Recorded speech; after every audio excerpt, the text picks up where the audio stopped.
Hi, everyone. Today is the 24th of February, 2025. It is O1 Labs crypto reading group. Before I comment on the current program, today's program, some announcements and reminders. So we do have a Notion page, which is like a top-level summary of everything that happens with the seminar, all the links, all the previous sessions. I posted in the chat, and it is attached to all the advertisement messages that I and my colleagues have sent around. There is also now a mailing list that you can subscribe to, also posted. It's called O1 Lab Crypto Reading Group, mailing list on Google Groups, so you can subscribe to that to get notifications about the future events. The format is 1 hour, and questions during talk are very welcome and encouraged. Obviously, when the speaker is asking for questions, or otherwise, click the button to raise a hand. And today, click the button and wait for some time because we might have a bit of a delay. Yeah, and please only use chat for like necessary communication because it always beeps and distracts people anyway. And yeah, if you can speak up, then it's probably better than writing the chat because it reduces attention distraction anyway. Yeah. So regarding today's talk, very happy to have Lev Soukhanov, who is a key researcher at Init. Worked before in the Ethereum Foundation and private scaling explorations, previously a mathematician, graduated from the HSE. Yeah, today Lev will present a paper describing attack on Fiat-Shamir transformation with respect to the GKR style arguments. I found the paper to be very interesting, really curious, very elegantly written, so very much looking forward to it. Very exciting. Yes, with that, please welcome Lev Soukhanov. Okay, so yeah, before introduction, I want to mention that like today is like by accident today is like exactly 3 years since the start of the full-scale war. Yeah, and something that probably does not require like I think everyone is subconsciously aware about it, but just something I think worth mentioning. And yeah, it's not exactly related to the topic of the talk, but it is a topic that I cannot avoid completely. Anyway, so the results. Yeah, I'll probably leave it as this. So results presented here are from joint work with Ron and Dmitry. And so our initial question was, we wanted to construct a sort of like a constructive like set of requirements for a hash function that would imply soundness of Fiat-Shamir transform for some check-based protocols used in practice. And yeah, basically the story is instead we realized that some check-based protocols used in practice are generally not sound, at least in some edge cases. So I will assume that audience is mostly like aware of some check protocol, but if you will have any questions, please ask, because I will sort of I'm planning to sort of jump over the some amount of technicalities. So the crux is in the internal round of some check protocol. Prover communicates a univariate polynomial p of x of small degree, and it represents a certain one-parametric claim. Then verifier checks that this polynomial is aligned with the current scalar claim, and then verifier samples the random challenge, and new claim becomes evaluation of a polynomial in this challenge T. And so, like in the after the Fiat-Shamir transform, we can sort of pretend that the value of the challenge is computed roughly like this. Of course, there are like There might be some details, but roughly it will be computed like this. Like in order to attack the sum check protocol, adversary needs to switch from a malicious claim to a correct claim in the next round. So like in one of the rounds, it needs to switch from a malicious claim to a correct claim. So for that, it needs to come up with a polynomial P star with following properties. First of all, it needs to be aligned with the malicious claim. Otherwise, it will fail the check. And second, when it gets the challenge, yeah, I'm sorry, it was called T, but now it's called gamma.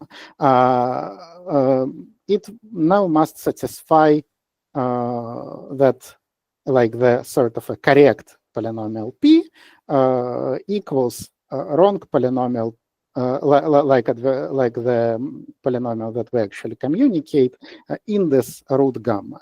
Then we will jump to a correct claim. First property implies that this P star cannot be P, because P of 0 plus P of 1 is a correct claim, and P star of 0 plus P star of 1 is this malicious claim. So we need to somehow hit the root of a polynomial. So what the problem could be is that the polynomial P could know somehow what the incoming challenge, what is the incoming challenge. Yeah, I will discuss how it can happen in GKR protocol. So this typically does not happen in like low degree protocols. For example, like if we speak about hyperplonk, then it seems to not happen. But yeah, but it apparently happens in other protocols that are like very widely used now. So GKR protocol is a protocol that verifies the execution of a layered circuit. I will here present the simple form, which closely follows the original description from the paper.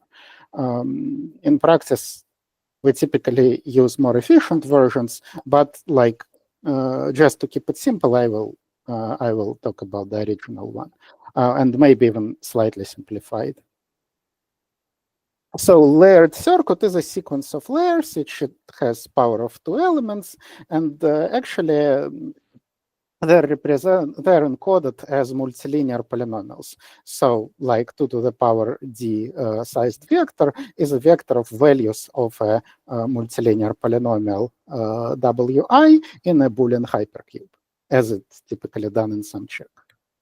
And then in GKR protocol, the next layer is defined using the following formula.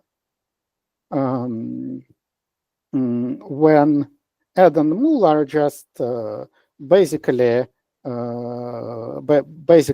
these are like wiring predicates. So like we could think that add I z x y for some vertices z x and y is an instruction to add values in x and y and write it to the vertex z.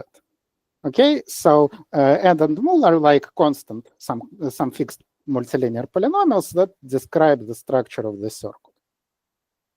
Are there any questions? Maybe no. Okay. Yeah. Can I check first of all if the delay allows us to ask questions and also to ask a question? So here the formula for the W is including add and mul, and there are 3 variables, right? So this is multilinear in 3 variables. What does the I mean? It's like a layer. So Wi stands for a layer. Yeah, I is a layer here. I'm saying that I plus 1, like the witness for the next layer is computed as follows. So this is like computationally describes what your circuit does. And yeah, add and mul depends on 3 sets of variables. So z lives in the next layer, and x and y go over the previous layer. So the summation is over two to the dimensional hypercube. Okay. So this is the amount of variables, the number of variables corresponds to the size of the field over which you're operating, or which the variables. Absolutely kind of not. Like a full representation of the. Okay. Field just should be a cryptographically large size, like lambda. It should be at least 2 to the power lambda size.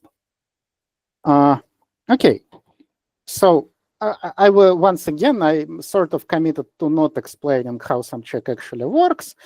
So general flow of GKR protocol is this sequence of claim reductions, which like goes from the last layer to the first one. So when we have a claim wi plus 1 of r equals c, GKR protocol, it is it applies the sum check to the following polynomial depending on variables x and y. And in the end, it spits out claims about the parts of this polynomial. So basically, it specializes x to some r prime. It specializes y to some r2 primes. And so basically, we get a bunch of claims about the value of add I here, mal I here, and the witness and the previous witness polynomial in 2 points, r prime and r2 prime. And then, like GKR protocol also does an additional reduction, which like first 2 of these polynomials can be computed by verifier itself, and the latter 2 can be reduced to a single evaluation claim using an additional subprotocol. So, like after an additional subprotocol, it spits out a single evaluation of wi and keeps going in the same fashion.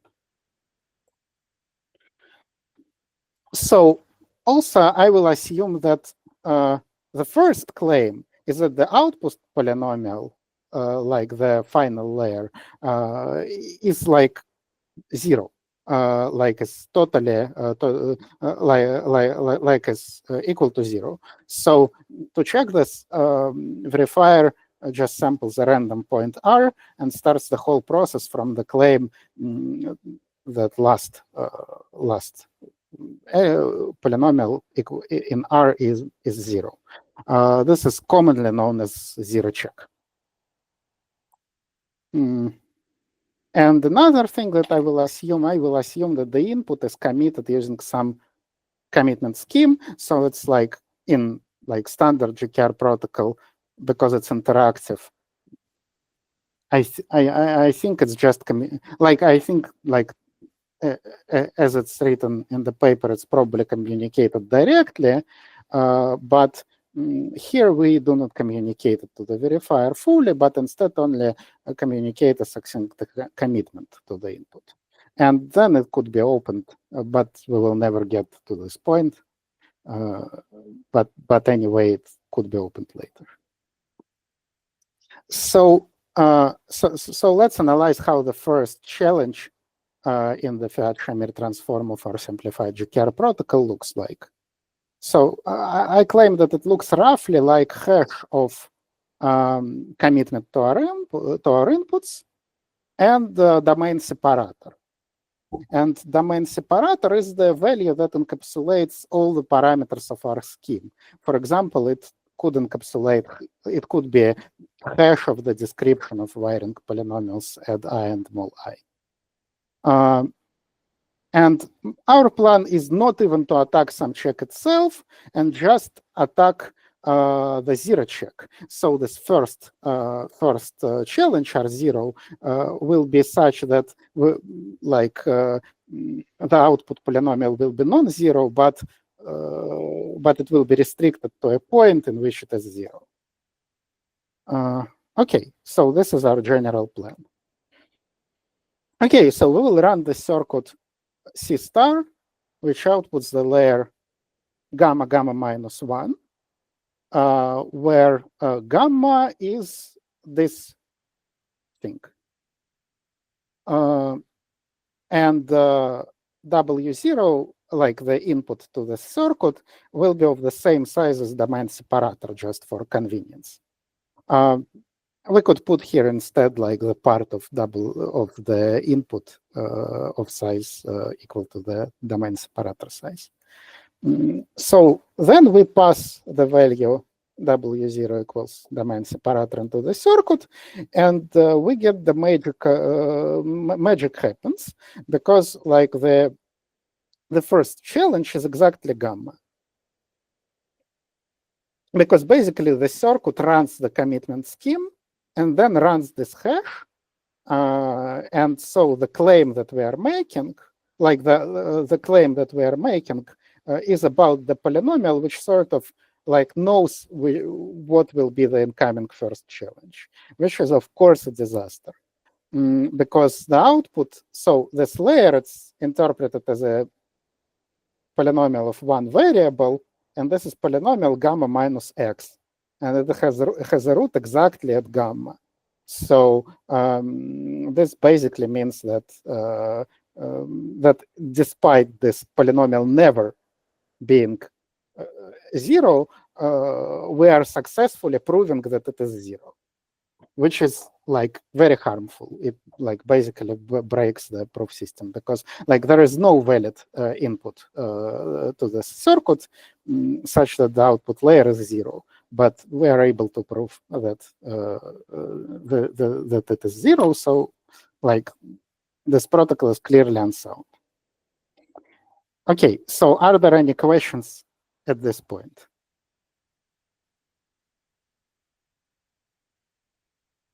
Okay, probably no. So let's continue. So there is also a like improved version of the attack, which I will probably skip for now, but like maybe Ron at some point will talk a bit more about it, which basically modifies any circuit in a way that like there is a functionally equivalent circuit, but you can attack it. So question is how practical it is. And this applies to the generalized attack too. So attack basically requires you to execute both the commitment scheme and the hash inside of the circuit. This is quite deep. So some observations, like Boolean hashes do not protect you from the attack because the input can be passed in a single bit form. Like algebraic hashes are probably slightly worse, but Boolean hashes do not protect you. And another observation is that in practice, GKR is frequently combined with other subprotocols, which like do some more elaborate claim reductions, and these are like not algebraic. So two examples are Spark. It's like presented as a sparse polynomial commitment scheme, but actually it's like a GKR style layer, which starts with the encoding of the sparse polynomial and outputs the virtual polynomial, which is like dense encoding of the same polynomial. So I call it push forward, but anyway, my point is this is actually an example of such claim reduction subprotocol. And another thing which is dear to my heart is field switch protocol, which like allows to start with unchecked layer over a field F and output the same data but cast to the field F prime. So this is like a very powerful operation, but because of it is so powerful, it can also greatly decrease the size of this circuit. If we're speaking about, for example, elliptic curve-based commitments. So I would say that it is like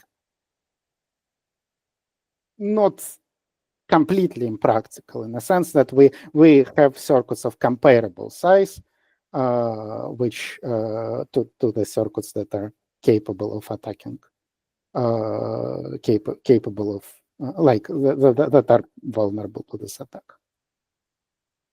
Yeah, and like in general, more expressive protocols simplify mounting of the attack. So, and I want to talk a bit more about like non-adaptive attack, because the question is basically if we need a specific circuit that does something unnatural, or if it's possible to do with the natural circuits. In a sense, like, for example, say your circuit is capable of doing some kind of universal computation. Can it be attacked or not? And the answer is yes. And like non-adaptive is because basically it can be attacked for any commitment scheme and any hash if they are not too complex. So yeah, I'm just not sure if I'm actually connected or not. Yes, you are. Sure. Okay. Yeah, I mean, Ron, I'm not sure about circuits arising from recursive composition because they do not exhibit they do not compute the commitment scheme. Like they compute all the relevant hashes, but they do not compute the commitment scheme. But this, Right, but for example, at the level of having a similar flavor, they compute hash functions and so on. Yeah. With that, I completely agree that like they're like similar in like components that they involve. So in fact, it is possible to attack a universal computation circuit. For that, we will need a notion of a quine, a program that outputs its own code.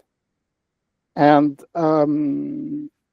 I will also give an example of a very expressive GKR style protocol to avoid building Turing machine inside of GKR. So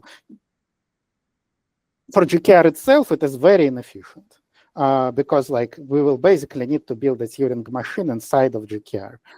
So I will instead come up with a different protocol, which is natural, but vulnerable to this kind of attack.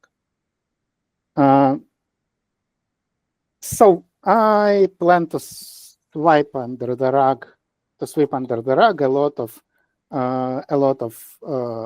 stuff related to Klinis theory. So basically, we will work in some programming language which has a notion of multi-argument functions. You can imagine like I don't know, Turing machine, but we have a special symbol which is used in the input tape and treated as a separator of arguments. And there is a formal notion of such programming language. It's called Klinis admissible numbering, and I will completely sweep this notion under the rug, and so the rest of exposition will be like purely vibes, and I will expand on these definitions if required. And I will use the following notation that like I will normally denote the program and the function it corresponds to with the same letter. And if I need to refer the actual code of the program, I will use the square brackets. So to construct quines, there is this result called Klinis SMN theorem. Okay, so it states that there exists a program which, given a code of the program with n plus m inputs and given n inputs, it substitutes this n inputs in this program P and outputs like the code of the program Q with first an element substituted. So I think it's like pretty clear, and like this exists in any language that you know, and actually it exists in any language, and this is a Klinis SMN theorem. So basically the carrying is computable inside of the language itself. Okay, so I will basically treat it as an axiom because I never defined what this notion of programming language of admissible numbering is. So basically, we need to believe that this thing exists. And so Kleene's second recursion theorem states that for two-argument program Q, there is such program P that for any two-argument program Q, there is a program P such that this happens. So basically, P of X is Q of the code of P and X, and this is like for any two-argument function, for any computable two-argument function Q. So, and this is like there is some ugly construction. I think it's like more or less.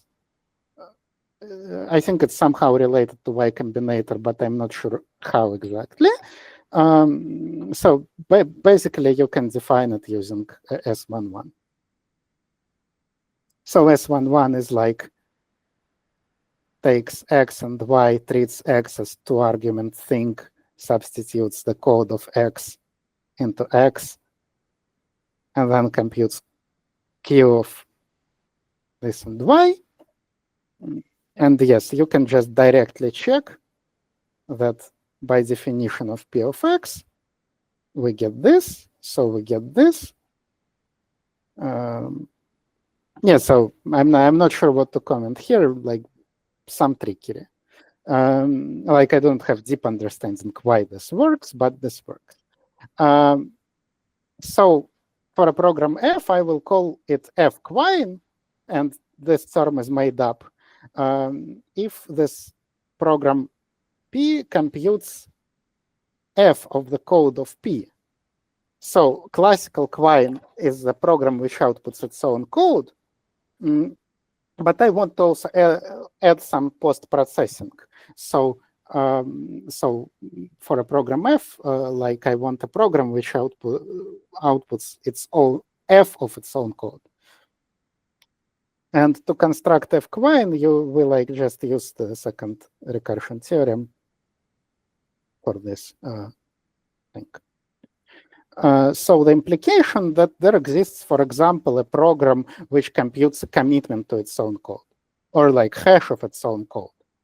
And this is like, I think is very interesting and scary, how these programs behave inside of virtual machines or whatever. So next I will provide a very generic protocol that is easy to attack. So it is a ZKVM, which has an input tape I, which hosts a program and input, execution trace, which depends deterministically on I, and output tape. And it is considered some subset of E and does not deserve a separate commitment. And the claim, as usual, will be that output O is 0.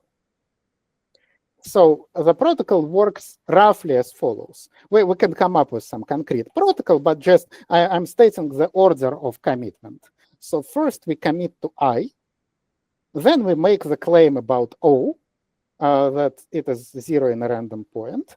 And then we commit to E and run various claim reduction arguments to verify that ZKVM works correctly. So this looks a bit weird because why did not we commit to E before making the claim about O? But note that E depends on I deterministically. So as an interactive protocol, this should be fine. And it is actually quite possible to write such protocol by accident. For example, if your API considers this ZKVM a claim reduction argument, and D is like a helper, similar to Spark additional commitment, like it's very possible to write it in this way. And it looks okay as an interactive protocol. But apparently it's bad. So let gamma be this first verifier challenge. It depends on I and on domain separator, which I will somehow inject in I. So then I will define function f, which given I computes the first challenge. I mean, computes the output tape gamma gamma minus 1 when gamma is the first verifier challenge. So this will involve the commitment and like bunch of hashes, and then we will give I, which is an f-quine. So we will give a program which computes the first verifier challenge if the input is its own code. And this basically gives the same attack as before. So this is like how the non-adaptive attack works. To make it work inside of GKR, you need to build a Turing machine or some kind of universal computation. But in general, it's like if your claim reduction system is capable of universal computation, then it can be attacked with claims. So practical side of the story is that, well, we should be aware of this. I think we should commit as early as possible, squeeze challenges as late as possible, and in general, like, we should care about dependencies of the claim on committed data being too deep. So on the off chance that they could implement the commitment and then the challenge. So in theoretical side of the story, like the large question for me is that we probably need a constructive theory for Fiat-Shamir with some sort of complexity estimates on the claims being made. So I think we should have some sort of a theory which says that, okay, if the claims being made are not too expressive, then Fiat-Shamir transform is sound. Okay, and that's basically all. Like, I've spent only half an hour, and it's already the whole talk. So I guess we can like discuss anything you want. So if you have any questions, like suggestions, or maybe Ron wants to talk a bit about, like we can talk about the more general attack, which like modifies any circuit. Anyway. Maybe let's start to see if there are questions. I think maybe Mikhail raised his hand. Yeah, I did raise my hand. Yeah, thank you a lot. Thank you a lot for this. I wanted to, like mid-slide, I actually wanted to ask you to go again through this last example of attack with these KVMs, because I feel that, yeah, after you say you define f-quine and then the attack happens, I kind of wanted to follow what happens exactly. So so could you please kind of lead me through what happens when this quine is applied to the I?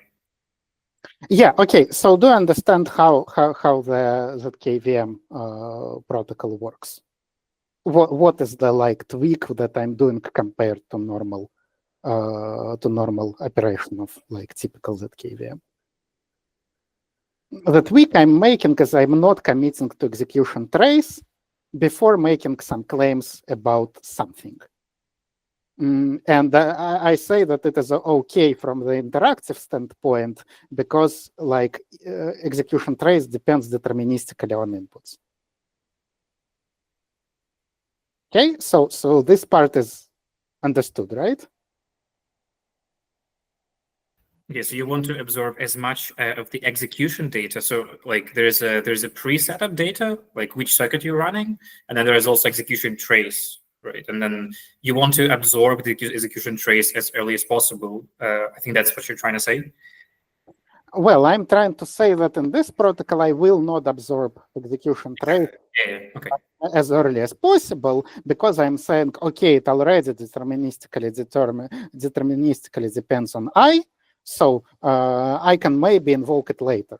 I will anyway run all the integrity checks, so it's actually fine from interactive standpoint to absorb E later. And so then the claim about, well, like in Fiat-Shamir, there will be only a commitment to I, not the commitment to E. And this is what will lead to the problems, because like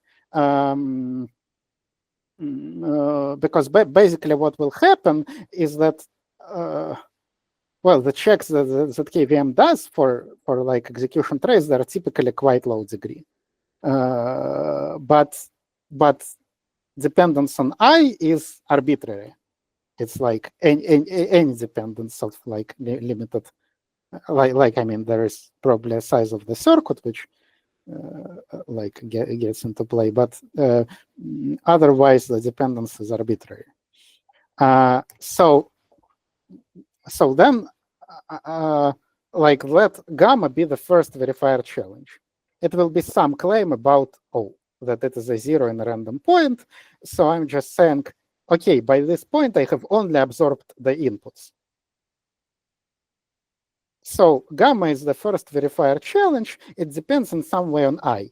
And let's say it might also depend on domain separator, but I will just somehow inject it in I in a similar way that I did in my original attack. So then given I can compute the first challenge. I will need to compute the commitment, then some hash, and it will be the first challenge. So I define the function f as the pair gamma gamma minus 1. So this function, it computes commitment to I, then computes the hash, and this challenge is gamma. And then it outputs gamma gamma minus 1. And then I pass f quine as I.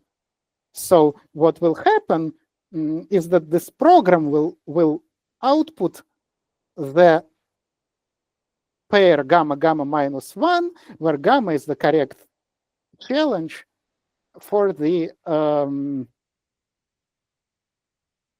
code of the for the like commitment to the code of the program. So but basically it will like correctly predict what the challenge will be.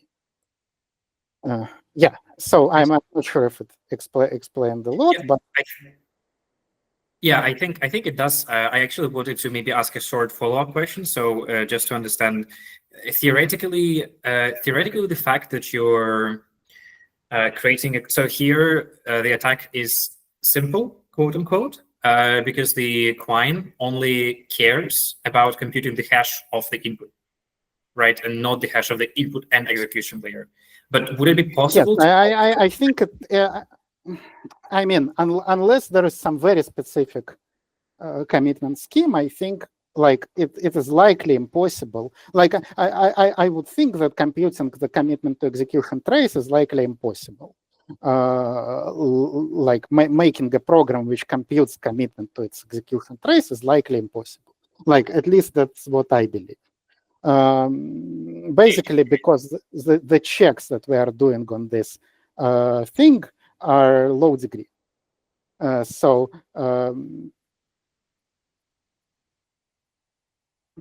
yeah, that is something I want to clarify. I think that's something that you mentioned a few times in the paper and presentation. So yeah, so it's easy to create a program that predicts a hash, like a Fiat-Shamir challenge, but it only works efficiently when the Fiat-Shamir hash is taken as an input a small amount of data, like just a circuit hash, right, or a domain separator, or an input. So all of them together, actually. But if you want to add like more stuff, like if your protocol is a big interactive protocol and you want to hash more stuff, then this quine becomes very hard to compute. Is that my intuition correct? Or yeah, basically what happens in the claim reduction is that you do not need to commit to intermediate terms. Or like maybe in some claim reduction protocols, you do need to commit to intermediate terms, but you do it later. For example, if we are speaking about something like lookup, you indeed do need to commit, like something like, yeah, like GKR-based lookup indexed lookup protocol. Then what happens is that you do need to commit to some additional tables, but it happens like later when you already got some challenges. So at some point this becomes like too expressive in the sense that if you are making a claim and this claim can depend on the commitment in a way that it can compute the commitment and like bunch of hashes. And I think commitment is likely more likely harder part in most cases. So yeah, then it can be attacked in this way. At least that's my intuition. So you can treat it as some sort of a quine, but in a non-Turing complete language, but like some kind of like it is true that every Turing complete language has a quine, but there are not Turing complete languages which are still expressive enough to have quines. So like.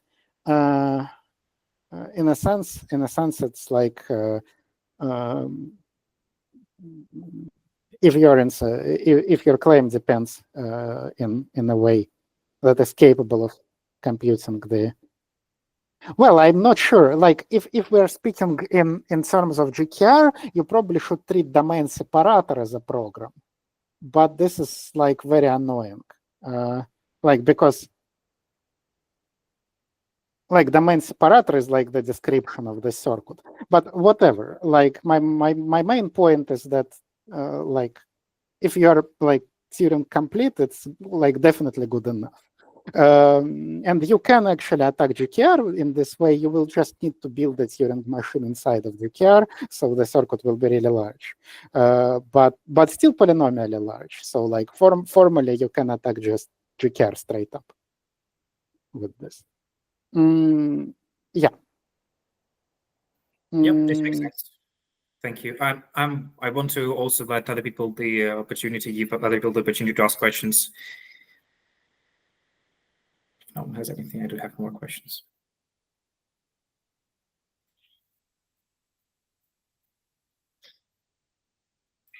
I do have more questions, if that's okay. If no one wants to speak up, I do have more questions.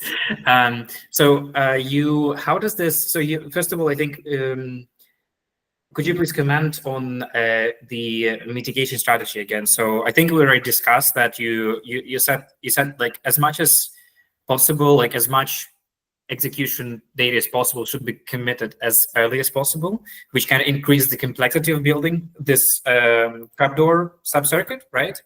And also you said that like you need to squeeze as late as possible, right? But you also there is like if we're speaking about like I don't know interactive protocol, then sometimes you can switch the order of the steps, and I think that there is sort of like partial order, and like you probably should pick at least a maximal element in this partial order, in the sense that this is like strictly better to commit stuff earlier and to squeeze challenges later. Like it seems it cannot harm at least.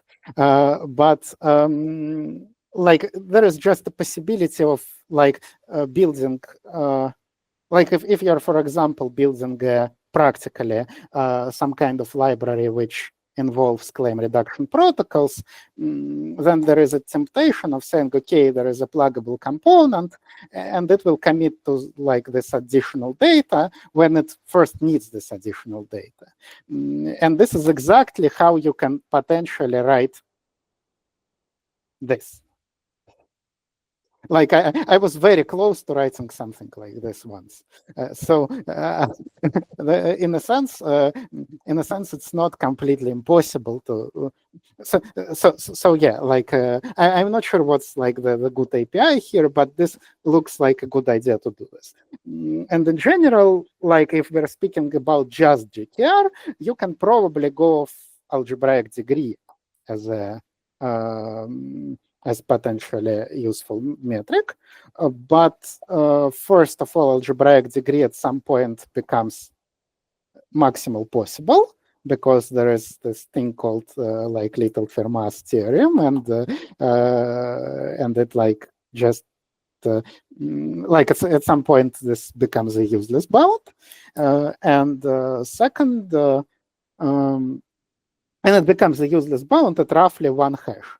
Like, so if your circuit is capable of doing Poseidon, then it's like you do not get any useful bound that it's somehow not capable of doing like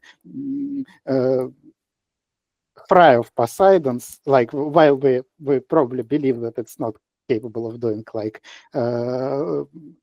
Merkle commitment scheme made of Poseidons, it's not exactly obvious how to prove it. And in general, we are quite bad at, as far as I understand, like I'm not an expert on this, but Ron told me that in general, we are quite bad at any kind of circuit bounds, constructive circuit bounds of this kind. We are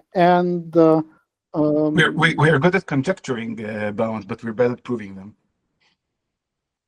Yeah, I mean, we could use at least some conjectures.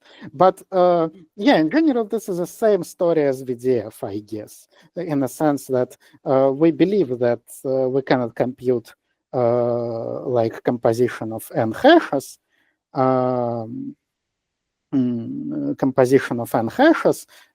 sequential composition of n hashes faster than like with polynomially sized circuit, like of depth less than sum of depths of each hash. But we do not know the proof of this statement, but we could use it as a conjecture.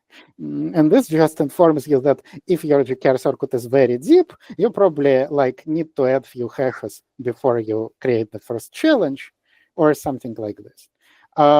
So this looks like good enough mitigation. And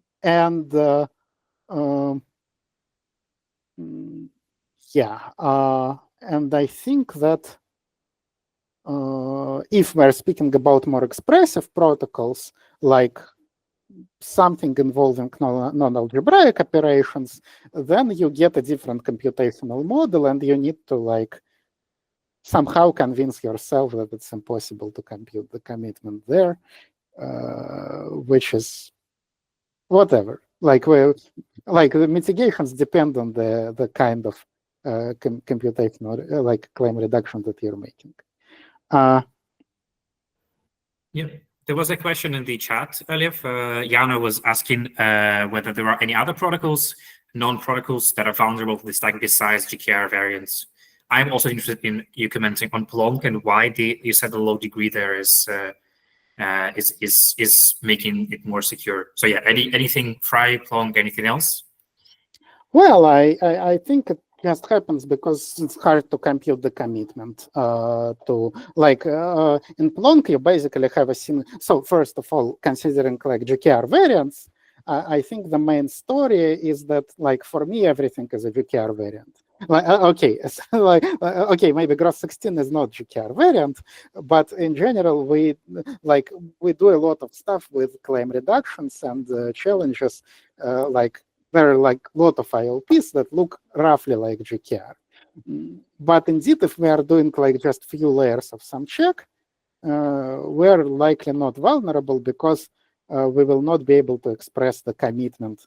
I think we will not be able to express the commitment to the base, to the thing that that is already committed by this point. So like I think that Plonk is not vulnerable because we commit like to our execution trace, and then we are making claim about constraints, and these constraints are low degree, so they are not plausibly executing the commitment to the commitment to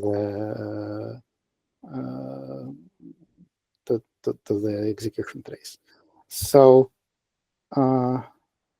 Yes, so I think any IOP.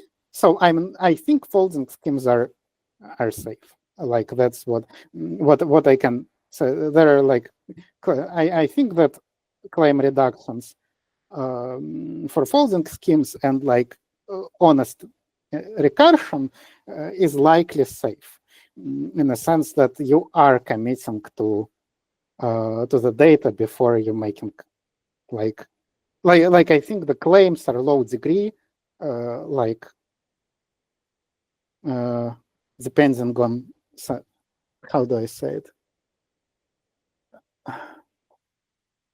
Okay, I did not analyze every folding scheme in existence specifically, but at least some simpler folding schemes are like Nova seem to not be vulnerable to this attack. Yeah, and so I guess these are like GKR variants. If you consider everything that allows you to not commit to intermediate terms, GKR variant, then GKR variants are like this attack specifically against GKR variants. Just think of GKR quite broadly in the sense that sequential layered claim reduction of some kind. Does that answer your question, Jana? Is it? I think if I understand Lev correctly, then like basically, like in folding, we do have execution trace committed before we squeeze the challenge for a combination, and this makes the blow up in this trapdoor subcircuit too big to like keep up with. I'm not sure that's kind of my intuition here. Maybe not sure if that's fully correct. Yeah, yes, something like this. And I think there is this Nova analysis paper, which basically does something like this in a sense that it gives some constructive conjecture of like hash. It's hard to hit like root of the polynomial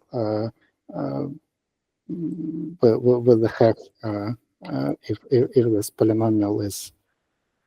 I don't remember exactly, but I think there is like Nova analysis paper likely bans this attack completely. Okay, I squeeze in one more small question, then I will let the people ask something, or we can wrap up. I have a small question. When reading this paper first time, I kind of got an impression that constructing a coin is a complex procedure, but right now, like the way you described it, it seemed like it's like very fast to do. Like, could you please comment on like how hard? Okay, no, it's trivial. Like I mean, let me. So first of all, the construction that I have described is like classical construction, which is not very efficient. There are like much more efficient constructions, like 1,000 times more efficient, like 1,000,000 times more efficient, whatever. Because the construction that I have described requires you to build the interpreter of your language inside of your language, which is not exactly the simplest thing to do. You can do it, but it's not the simplest thing to do. I mean, in most like high-level languages, you can write a quine and like it's likely a one-liner. It's likely a one-liner, or except maybe Python, because you will need control flow, and in Python you would need to. I don't know, use more than one line to. Okay, whatever. Like maybe the simple example. Yeah, and like quines in most languages are quite simple. There are even like the competitions who can build the simplest quine. And I guess like we can imagine like the. Okay, whatever. Like the point is they're very simple, and they exist even in some like not Syrian complete languages, like some restricted. Okay, so I guess a point I'm taking from here is that the only part of the attack that is distinguishing whether like what it applies to is this kind of complexity blow up. So how big is the part? So if you have a circuit and you want to create a trapdoor for that, so you want to create a circuit that takes its own hash as an input, or it takes some hash of its like hash of the domain separator that depends on the circuit and the witness.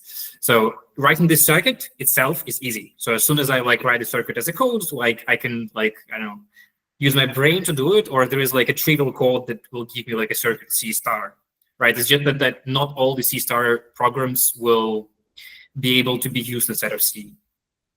I think so. The quines are easy, and the hard part is like the hard part is that like not all the protocols are acceptable to this attack. Yeah, I think there is no hard part. This attack is like very easy.